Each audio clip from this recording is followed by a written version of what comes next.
furniture for less at More Furniture's year-end clearance event going on now. So how old do you want to be when you retire? I was thinking around 70. All right, and before that? You mean after that? No, I'm talking before that. Do you have things you want to do before you retire? Oh, yeah, sure. Okay, like what? I thought we were supposed to be talking about investing for retirement. We're absolutely doing that. There's no law that says you can't make the most of today. What do you want to do? I'd really like to run with the Bulls. Wow. Yeah. Hope you're fast. I am. Get a portfolio that works for you now and as your needs change. Investment management services from TD Ameritrade. Lock him up! Lock him up! Lock him up! The man who led the charge of lock her up at the GOP convention, former National Security Advisor Michael Flynn, is now a convicted felon. A dramatic twist that had spectators shouting, "Lock him up," as he left the courthouse on Friday after pleading guilty to lying to the FBI about his contacts with Russia. Flynn has agreed to cooperate with Robert Mueller's Russia investigation. The plea agreement stems from phone conversations the disgraced three-star general had with Russian ambassador to the U.S., Sergei Kislyak, after the election but before Trump took office.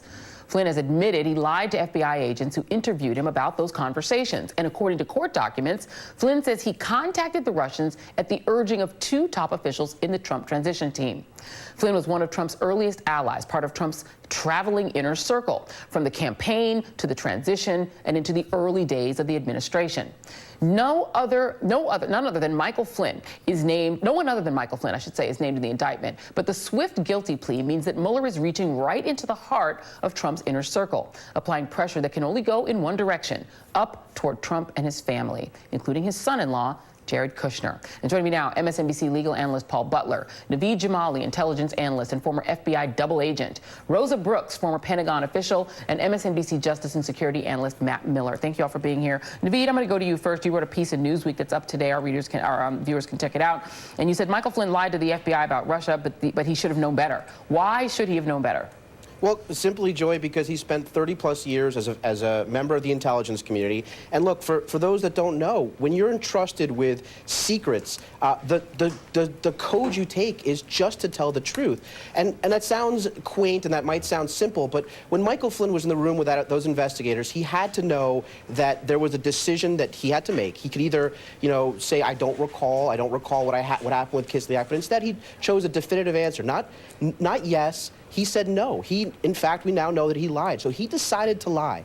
And the only thing that I can draw from that, Joy, the only thing that I know is that someone who spent 33 years in that community had to have been faced with a position that if he told the truth would have been far, far worse than the lie. So the question here, Joy, is why was he lying? What was he protecting? What was he afraid of telling? Why was he afraid of telling the truth? Yeah, and I think that's a definitive question, because it's not as if, Rosa, it wouldn't have even been something that you could presume if you are Michael Flynn, who, by the way, was the former head of the Defense Intelligence Agency. This is not a guy who just walked in off the street. He's a career military man, a three-star general. Why would you not just assume that your conversations with Sergei Kislyak were being recorded, right? It does sort of defy credulity. You sort of wonder, why would somebody in that position, who must know that the other side of that conversation is being recorded, would lie? What are your thoughts?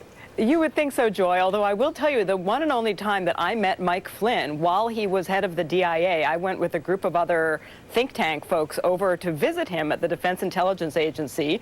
He's a very smart man. He asked all kinds of smart questions. He presented us all with a commemorative coin commemorating our visit, and the date on the coin was the wrong date. So maybe that just says it all. I don't know. It is truly bizarre, right? If you are the head of the Defense Intelligence Agency, you know to a complete certainty that we do monitor the electronic communications of foreign diplomats, particularly when they come from states that are considered to be adversarial to the United States. It's bizarre. I think that if he thought he was doing nothing wrong, if he just had a brain fart, as we call them, as my children call them, then you just say to the FBI, I shouldn't have done that. I screwed up. I really goofed here. I shouldn't have been having those conversations.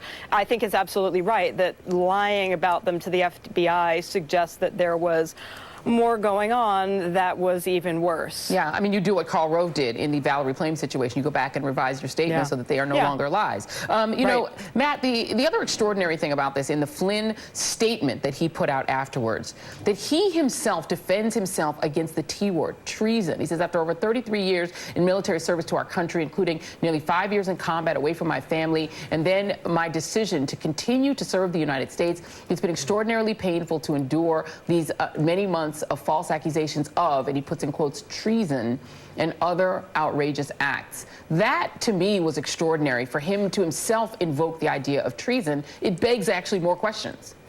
Yeah, I think that's right. Look, obviously, he's pushing back somewhat against the idea that he colluded with a foreign government, that he had any inappropriate contacts with Russians. And I think, you know, the story that he is trying to tell, and you see it somewhat in this statement of offense that Mueller released yesterday, is that everything he did, he was directed to do. When we get to the question of why he lied about these contacts, what we found out yesterday is he wasn't just lying to cover up for himself. He wasn't just lying to cover up the fact that he had had these conversations with Sergei Kislyak.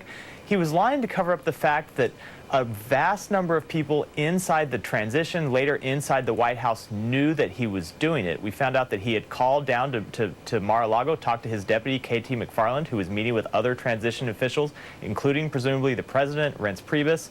We found out that he talked to Jared Kushner in one other instance.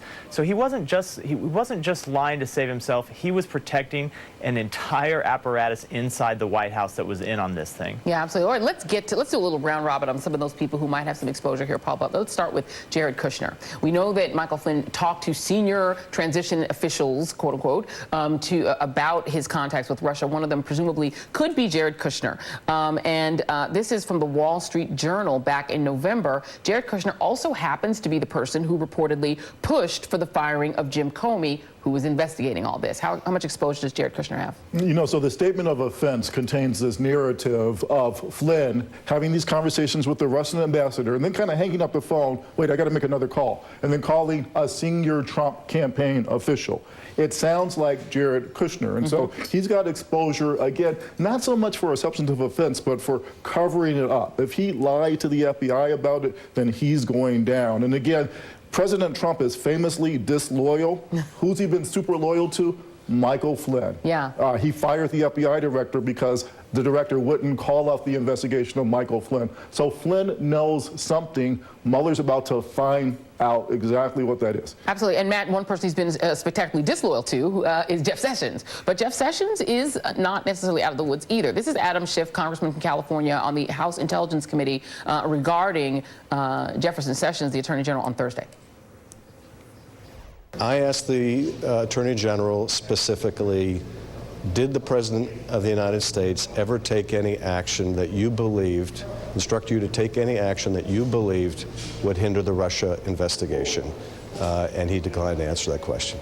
Intriguing. Matt. Yeah, look, not answering that question is answering it, right? Because if the answer was no, you would say no. I think we have a pretty idea what happened here. Look, we know that he's taken a number of steps to try to impede the Russia investigation. The president himself said that the reason he fired Comey was that he didn't like the handling of the Russia investigation. And we know that Jeff Sessions was involved in that decision. He met with the president and talked about it the day before. He signed his own memo that went to the president along with Rod Rosenstein's memo. The question is, was there anything else? And so when we look at obstruction of justice, we focus a lot on his decision to fire Comey.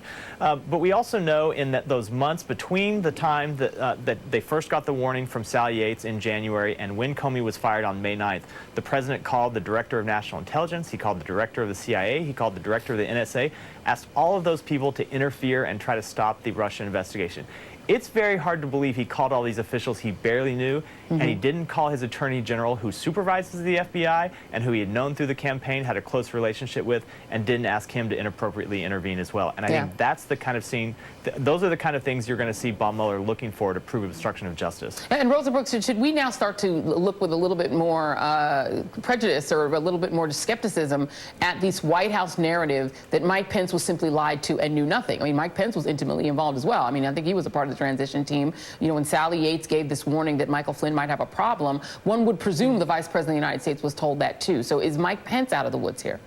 I don't think anybody's out of the woods. I think clearly we're likely to see more revelations coming in the weeks ahead of us, the weeks and months ahead of us, as Flynn tells Mueller whatever he knows. And I don't think anybody is safe. The one other thing I just wanted to say about Flynn, you know, it's hard to underestimate how betrayed many of the military personnel I speak to feel by Flynn's behavior. We have hundreds of thousands of enlisted men and women who are told constantly and reminded constantly, you will be fired, you will be prosecuted, you know, if you don't stick straight to the line in terms of avoiding contact with foreign adversaries, in terms of telling the truth and so forth. And then when they see a three-star general like Mike Flynn doing this, I think it's really, you know, it's a slap in the face for all of those people who have been abiding by the rules all along. Yeah, and Naveed, you know, not only, you know, skirting the rules in terms of his lobbying, but dealing with, you know, autocratic governments and taking cash, you know, taking and money from...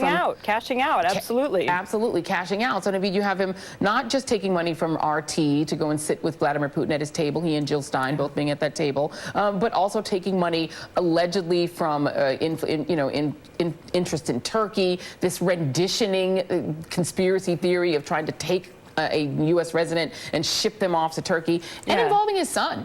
The New York Times on Friday. It's the absolute antithesis of the idea of service. Yeah, absolutely. And so Michael Flynn's son, Mike Jr., who was intimately involved in these lobbying efforts, has not been charged with a crime. It's not clear whether his possible legal exposure was extra pressure that pushed Flynn to plead guilty. The Washington Post is reporting that Flynn Jr. is not expected to be charged. I want to ask first Naveed, but then also Paul, what that says to you. Why Mike Flynn Jr. would not be on the hook?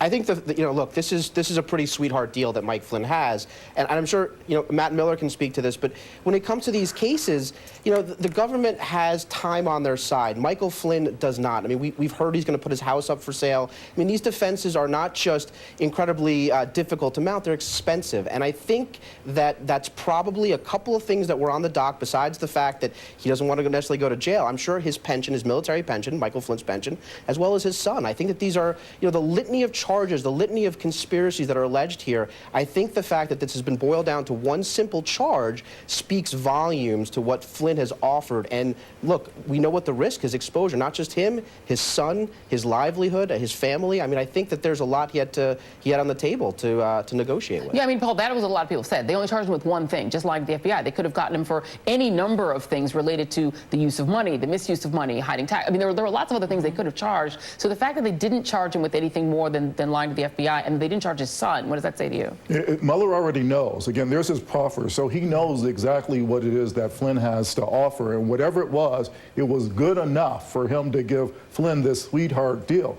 And as for the son, again, when prosecutors want to get you, they don't just go for you, they go for your people, they go for your family, and that's what makes people change positions. And again, that's why now, with Trump, this is getting personal. This is Flynn, but it's also his son and his son-in-law. And so we can expect that the president might react differently here than he has to other phases of this investigation. And Rosa, we know that you know, Donald Trump seemed to have a particular interest in protecting Mike Flynn.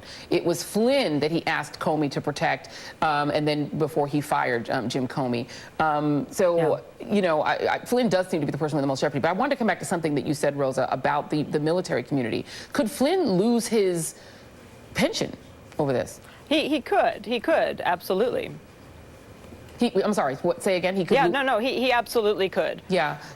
So it's an interesting question about that. I want to go around and just ask what you all think could happen in theory if Donald Trump were to try to pardon Mike Flynn, Paul Manafort, George Papadopoulos, or anyone else so far that's been involved in this. Matt, you first. It's really too late to pardon Mike Flynn, because what happens if he pardons him, suddenly Flynn loses the ability to take the Fifth Amendment, because he has nothing, you know, he can't incriminate himself if he's already been pardoned. So Mueller already knows everything he would testify to, and he would be able to compel his testimony. So it would get Flynn out of this guilty plea, but it wouldn't prevent him from testifying against the president, even if he wanted to. So it's a little bit too late. But with respect to Manafort Gates, he could certainly do it there. You would hope that that would be the red line that would lead Congress to act. I'm skeptical that a Republican House would do it, but it would certainly tee that issue up of the president being an absolute lawless president foursquare in front of the Congress. Same question, Paul Butler. If he does it, he's writing his own article of impeachment. President Trump is. Again, the question is, will the Republican Congress have the will? At the end of the day, it's not going to work because Mike Flynn, for example, he'd just be charged with kidnapping or conspiracy to kidnap as a state crime in New York. President Trump has no power to pardon anybody for a state crime. So either way, there's leverage over Mike Flynn. Whatever Mike Flynn knows about President Trump will come out. Wow. All right. Well, Paul Butler, Naveed Jamali, Rosa Brooks, and Matt Miller. Thank you guys. Appreciate it. Stay right there. Up next, your moment of Maxine. It's Ace's biggest holiday light sale of the season. Save big on laser projectors, platinum LEDs, even pre-lit trees and wreaths. Now through Monday only. Hurry into your neighborhood Ace for huge holiday light savings. Ace is the place with the helpful hardware, folks. When you've been making delicious natural cheese for over 100 years like Kraft has, you learn a lot about people's tastes. Honey, what do you want for dinner tonight? Oh, whatever you're making. Triple cheddar stuffed sliders. Sold. Personality. Whoa. Personality. Song. Personality. Smile. Personality. Show. Send a little charm with Vistaprint holiday cards. Save 60% through December 6th with promo code PERSONALITY. Swift here. This holiday season, give them the Flex Seal family of products.